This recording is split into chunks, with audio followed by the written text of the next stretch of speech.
conocí a Don Teddy en el 2009, en el año 2009.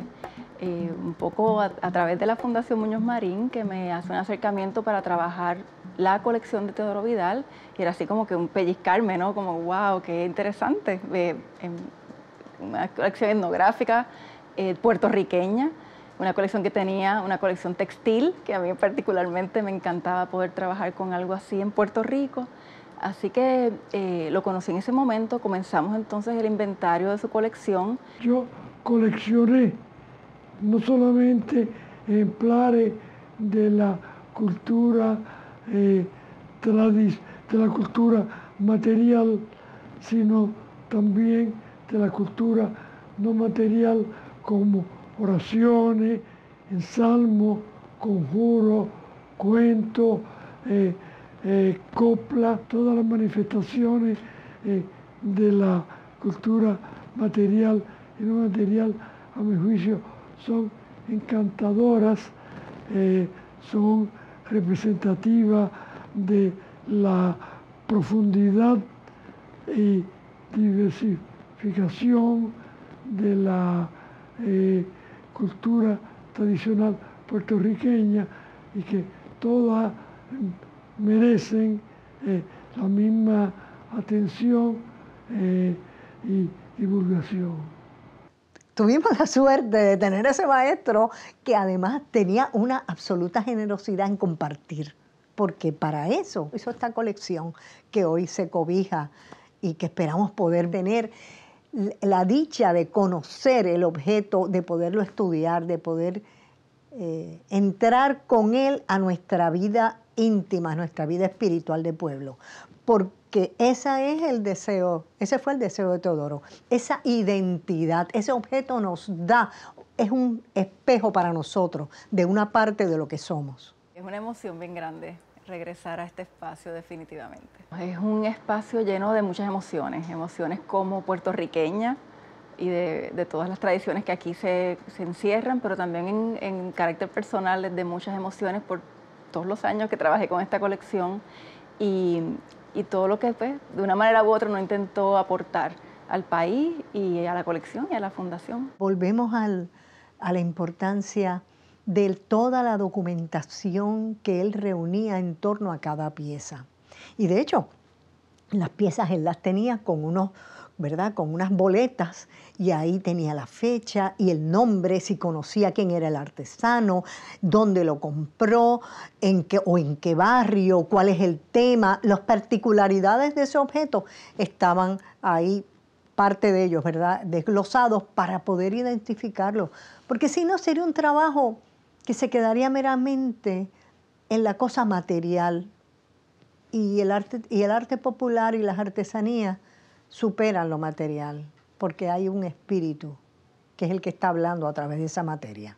Al coleccionar todo esto nos está dando una perspectiva del pasado y nos está diciendo cómo era ese pasado y cómo ese pasado no se puede perder, porque lo que nosotros somos ahora se lo debemos en gran parte a las gentes que vinieron antes. Ese patrimonio es la base de un sentido de nación, es la base de un sentido de pertenencia a un país. Y eso pues es de un valor indudable en todo caso. Fue una relación que se fue desarrollando como todas las relaciones, ¿verdad? Poco a poco. Obviamente primero comenzamos una relación profesional. Primero con una persona que iba a hacer su trabajo de investigación por un lado, porque me interesaba la parte de los textiles, pero también de hacer el inventario de su colección. Un poco también ganarme su confianza. Y creo que poco a poco me la fui ganando bastante bien, hasta como sabes, ¿verdad? Ya al final pues ya yo lo veía como un gran amigo, como este gran abuelo, de una forma muy personal, pero también como este gran investigador, como esta gran persona a quien admirar, y como yo siempre decía, yo quiero ser como don Teodoro cuando sea grande. Toda colección nos habla de un pasado, pero él no se contentó con una colección de objetos, ni siquiera de objetos tan importantes como imaginería religiosa, lienzos, óleos, etcétera, sino que él quiso darle una proyección mayor aún a su colección, y esa proyección estuvo en la investigación asidua de los orígenes de esas piezas, del contexto en que se hicieron, de para qué servían, de el valor relativo entre unas y otras, las comparaciones entre unas y otras, y eso le da una dimensión muy, muy especial y única a don Teodoro Vidal y sus colecciones. Porque no nos inventamos la rueda, pero le dimos un sabor especial a esa rueda, que es el sabor de lo puertorriqueño. Y cuando uno escudriña en el objeto, y ese objeto tiene la huella de un ser humano, y ese ser humano pertenece a una sociedad. Y esa es la sociedad de la que está hablándonos Teodoro, de unas costumbres, de unas tradiciones, de una forma de sentir y de ser que se manifiesta de muchas formas y que muchas de esas formas permanecen. Algunas han cambiado, algunas cosas han dejado ya de existir, porque esa es parte del desarrollo de la vida y de las sociedades, pero sabemos cómo las hicieron, sabemos qué significado tuvieron en un momento dado. Y no importaba de qué material fueran. Cuando uno encuentra esos objetos, primero conoces la naturaleza de la persona que la hizo, el ingenio para buscar la materia propicia para poder hacer tal cosa. Por ejemplo, como un abanico de Carey, ¿verdad? O un bastón de Carey, o un bastón de barba de ballena, o de espinazo de tiburón. Uno dice, pero ¿cómo es posible? Pues eso lo hacían los hombres y mujeres, sobre todo los hombres en los talleres, porque se producían objetos que eran necesarios para la vida. Y eso es parte de ese arte popular. Yo decía que él tenía una casa mágica porque era una casa que no era muy grande, pero estuvimos casi 8 años trabajando con ese inventario de la colección, así que seguían saliendo objetos de todos sitios. Por lo general, ¿verdad? Llegábamos, habían piezas que sabíamos que nos tocaba inventariar para el próximo día, siempre había un anaquel lleno de los objetos que teníamos que inventariar, pero había una mesa al centro de su sala, y en esa mesa era donde aparecían, como yo le decía, por arte de magia, en mi casa no aparecen esas cosas, pero en la casa de don Teodoro aparecían objetos nuevos. Así que cada día que llegábamos a trabajar, en algunos momentos íbamos 3 días en semana, otros momentos 2 días en semana, esa mesa estaba llena de objetos a inventariar. Por lo tanto, él era un coleccionista activo.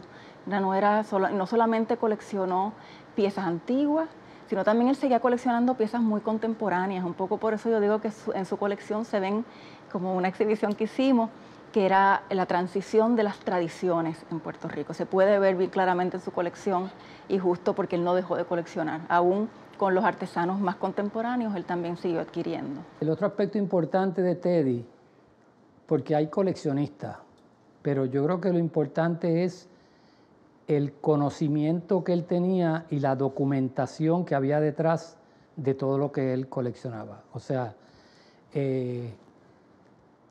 yo creo que a veces hasta más importante que los objetos es toda la información que él recopiló de las tradiciones, de lo oral, lo escrito.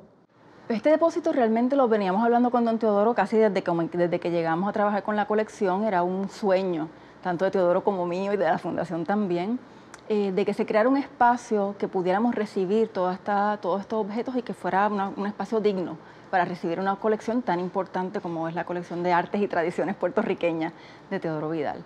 Así que la idea comenzó mucho antes de yo llegar, pero entonces le fuimos dando una forma más concreta. Empezamos a ver que en efecto había unos fondos disponibles, empezamos entonces a ver qué tipo de colección teníamos, empezamos a tratar de contabilizar, sin haber terminado el inventario, cuántos objetos realmente iban a completar la colección, así como tirando números un poco al azar, pero muy, muy concretos, ¿no? Sabiendo que esta colección iba a crecer y que siempre los almacenes son almacenes que se quedan siempre pequeños para las colecciones. Teodoro nos sacaba las piezas, nos quedábamos todos, pero ¿qué esto se hizo aquí? Pero este objeto de plata y este de oro y esto de carey y aquello de hueso.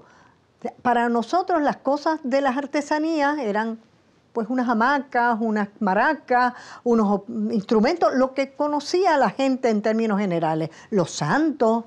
Pero cuando veíamos aquellos santos que tenía Teodoro del siglo XVIII, de todos tamaños, porque estaba el santo pequeño para la devoción hogareña, pero estaba el santo también para la ermita o para la capilla, etc.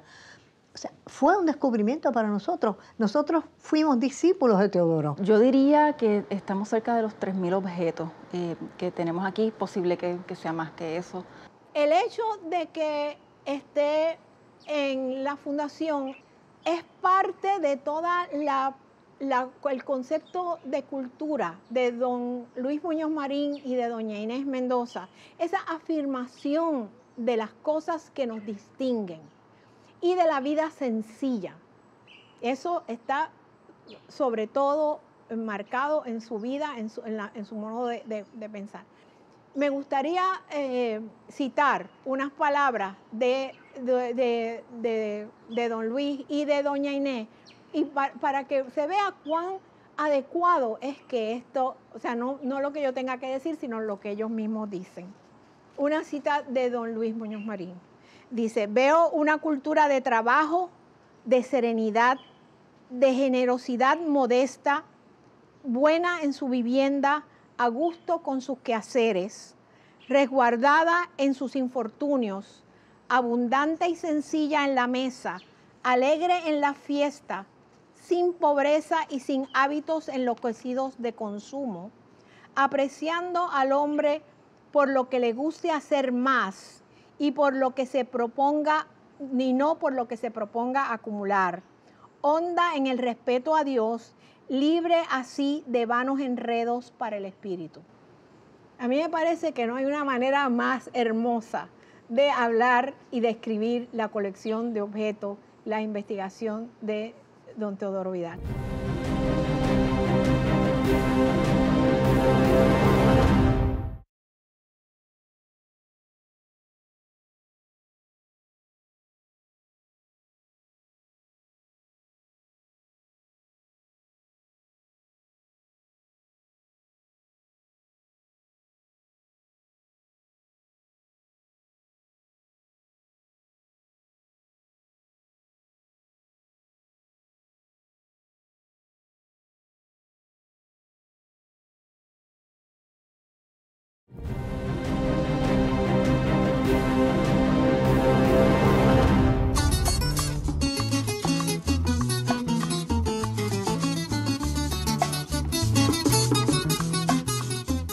En el momento en que don Teddy dona al Smithsonian, deja otra colección en Puerto Rico que no se va al Smithsonian, que se dona también a la Fundación Muñoz Marín, al Arzobispado, al Instituto de Cultura, donó a otras instituciones también, pero continuó coleccionando el mismo tipo de objetos que está en Smithsonian. Aquí yo diría que es muy similar en el tipo de objeto que se colecciona y que existen en ambos lugares.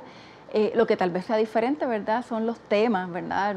Obviamente de los campeches, pues hay uno solo que está en Smithsonian y hay uno solo de los que están acá. Así que en ese sentido, pues son completamente complementarias y yo diría que no hay diferencia entre una y la otra. Mi experiencia en la preparación de los módulos de Teodoro Vidal fue bien enriquecedora, por dos motivos. Yo soy maestra a nivel secundario, así que como maestra me vi en el salón de clases, dándole una experiencia distinta a mis estudiantes a través de los recursos bibliográficos, recursos historiográficos que tiene la colección.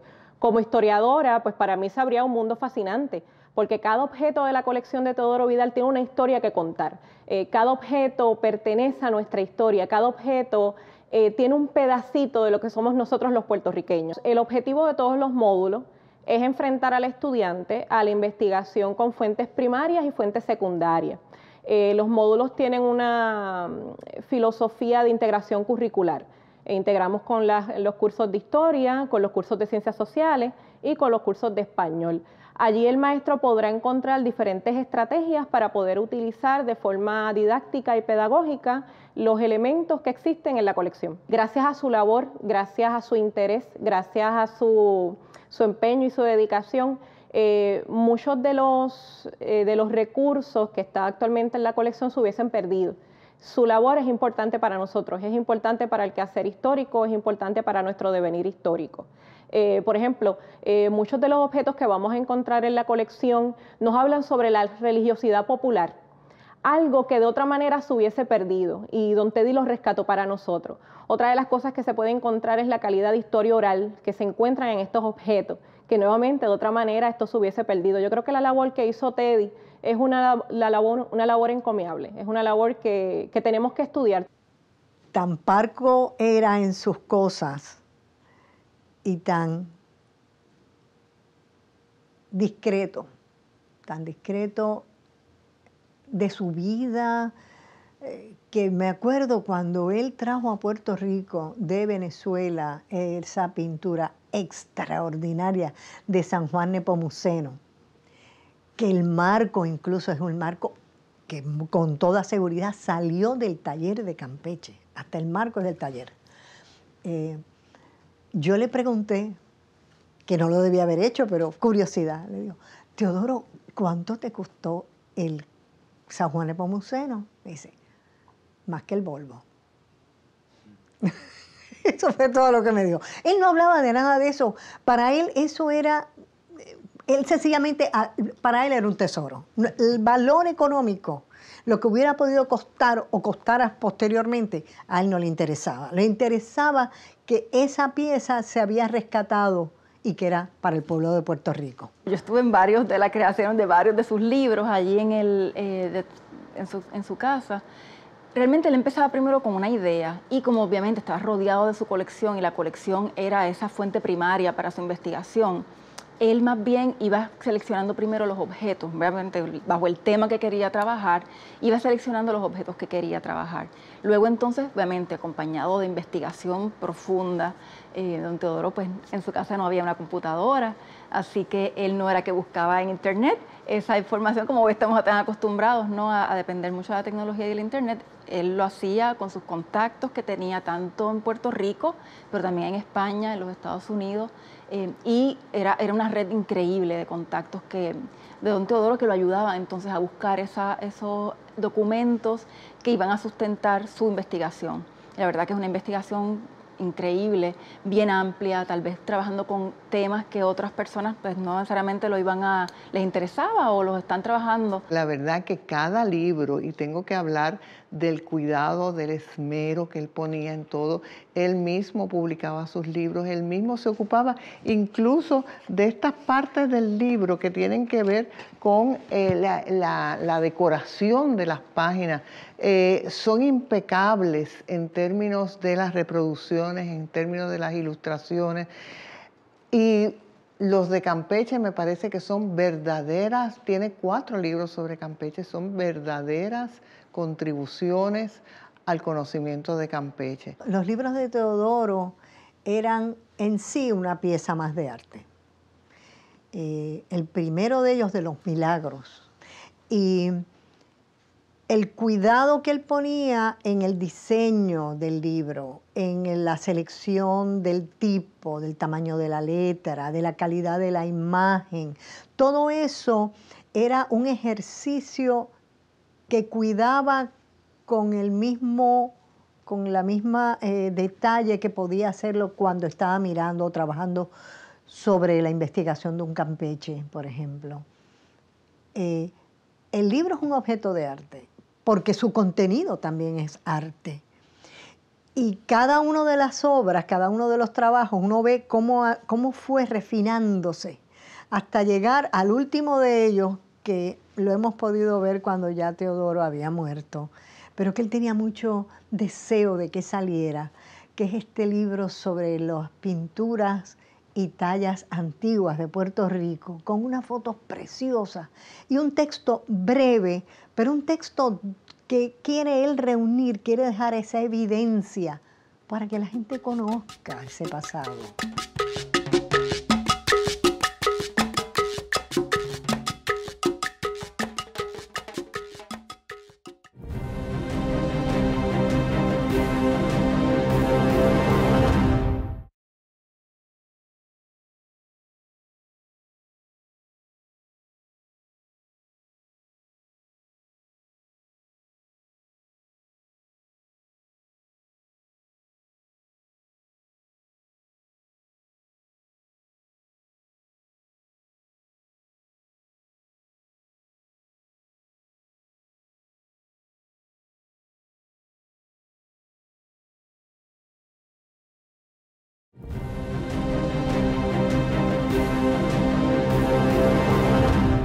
Siempre recuerdo que el primer libro que yo vi crearse allí fue el de el control de la naturaleza por medio de la palabra.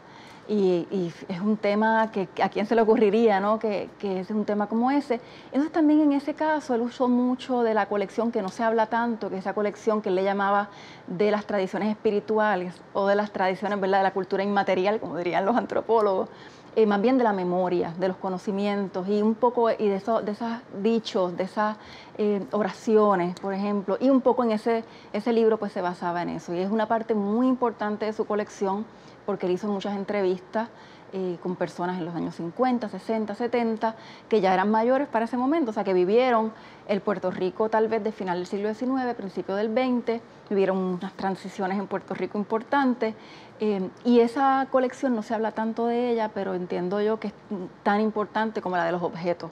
De noche, como a las 9 de la noche, se oía ese boleteo por arriba de la casa.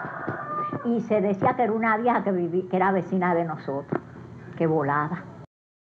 Los libros que son un poco más sencillos sobre las tradiciones, sobre los refranes, sobre incluso las medicinas tradicionales de la gente, pues esos son más sencillos y son valiosísimos también, porque fuera de un norteamericano que a principios del siglo XX, John Alden Mason, que vino y recopiló refranes y recopiló tradiciones y cuentos folclóricos, y de don Ricardo Alegría, que también recopiló cuentos folclóricos, fuera de esas dos personas que yo sepa, no ha habido otra como don Teodoro Vidal para tener esa amplitud de reconocimiento de lo valioso en el folclore y en las tradiciones populares. Sí, don Teddy nunca acababa realmente, él seguía editando y le llegaban los borradores, ¿verdad? Los mandaba, y al final muchas de las compañeras que trabajaban en los inventarios pues también lo ayudaban en la parte de la escritura, él nos los daba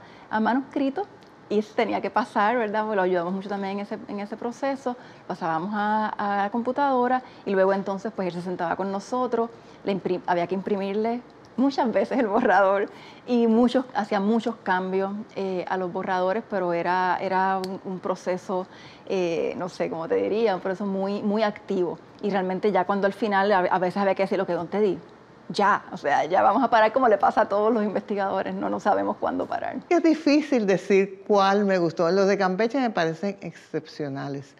Me conmueve profundamente este último libro, que es un libro póstumo que se titula Pinturas y Esculturas Puertorriqueñas Antiguas y que en cierto sentido yo lo veo como un testamento que amplía el alcance del arte puertorriqueño por 200 años.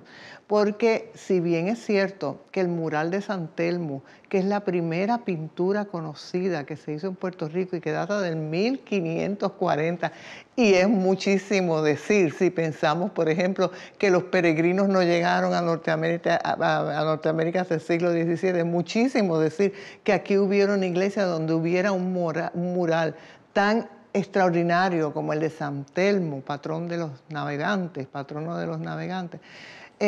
No es solo, porque ese mural era conocido ya, no es solo que él fije el inicio del arte puertorriqueño en el 1540, sino que en este libro él da fe de la continuidad de una práctica artística popular. O sea, no es que a alguien se le ocurrió hacer el mural de San Telmo y bueno, pues después apareció Campeche, no.